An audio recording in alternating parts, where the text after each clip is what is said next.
Welcome to Animalia. I'm Heather and this is Ashley.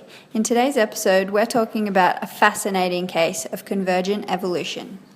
The common echidna, the crested porcupine, the European hedgehog, and many other species may have similarities in their appearance with their prickly protrusions on their skin, but amazingly, they aren't phylogenetically related and occupy very different parts of the planet.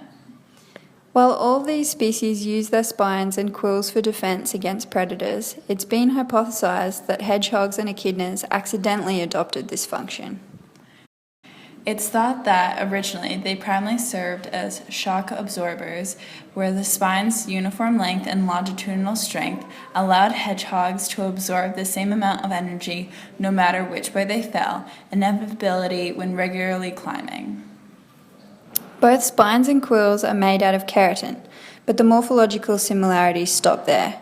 The internal structure between species is vastly different, with the echidna spine comprised of special supporting transverse septa and longitudinal stringers in the core, creating rigidity. This is very different to the hedgehog spines, which are much more slender, with a continuous cortical layer and similar to hairs in their internal structure.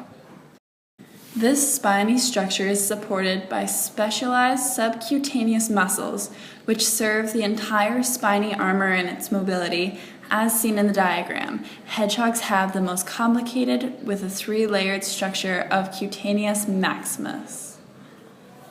The short length and blunt tip style of the spine of the echidna and hedgehog suit their passive defense mechanisms.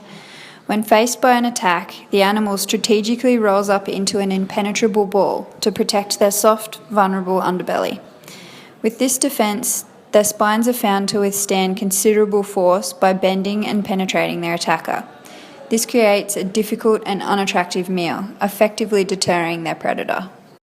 In contrast, porcupine quills have microscopic, backwards-facing barbs that can easily adhere to and penetrate the tissue of their predators during an attack.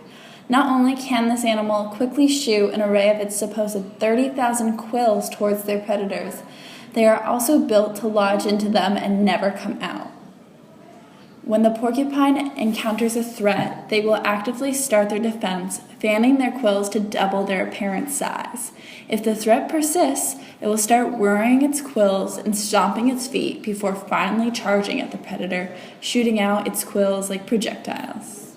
Since these barbs enhance the adhesion of the quills, they also reduce the amount of force needed to penetrate the predator's skin. Quills with barbs were found to require 54% less force to penetrate skin or tissue and will snap when faced with small weights, allowing the porcupine to maim and deter the predator and quickly make an escape.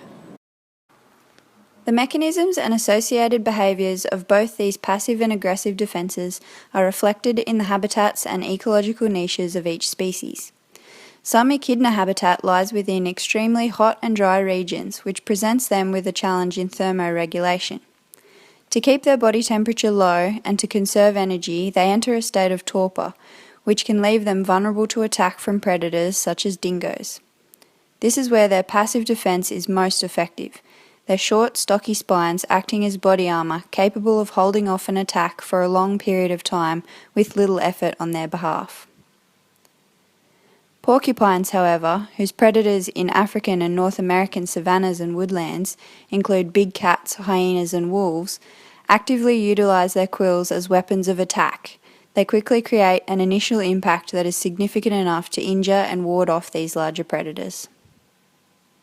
That's all we have time for. See you next week for a stinky spar between two Spartans of spray, skunk versus stink beetle.